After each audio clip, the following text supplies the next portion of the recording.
সাদা অথবা কালো চুল রং করা যাবে কিনা, যেমন মেহেদি রং অথবা খন্দক।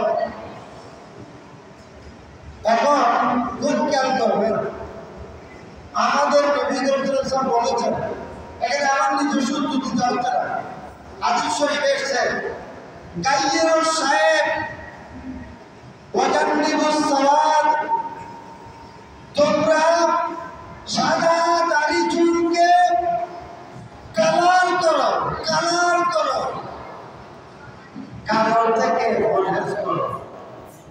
শুধু কালা হেজাব গোলাপি কালার, সোনালি কালার, মেহেদি কালার, বাদামি কালার, ব্রাউন কালার, হালকা গোলাপি, গুলগুচ্ছে লাল, মেহেদির মতো সবুজ, সবুজ পাতা দিয়ে সবুজ করে না, কালো একটা জিনিস। গাইয়িরুস সাহেব ওয়াজান্নিবুস সাওয়াদ, ব্রিটিশ ভাষা। আমার ব্যবসা হয় বুঝে গেছেন, আমি ব্যবসা করবো, আপনি একটু বুঝে যাবেন, আমি সেটা সংকল্প করছি। অর্থাৎ আবু বকর সিদ্দিকের বক্তার আসছেন, আবু কুহাফা, দাড়ি চুল সব সাদা। আল্লাহ নবী বলছেন, তোমার বাপকে এগুলো সাদা দিতে হবে না, এগুলো কালা দিতে হবে।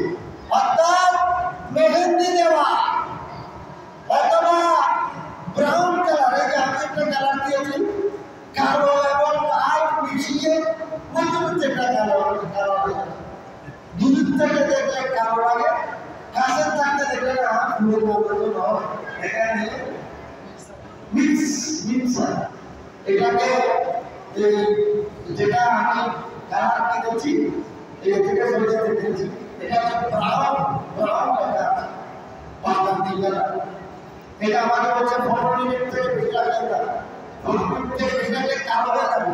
কেউ আমি নিজেও কালো সম্পর্কে হারাম বলি, কালো সম্পর্কে হাদিসে একটু পর্যন্ত বলেছে, যে ব্যক্তি কালো হাজার দেবে সেই ব্যক্তি জান্নাতের সুগ্রাণ পাবে, জান্নাতের সুগ্রাণ পাবে।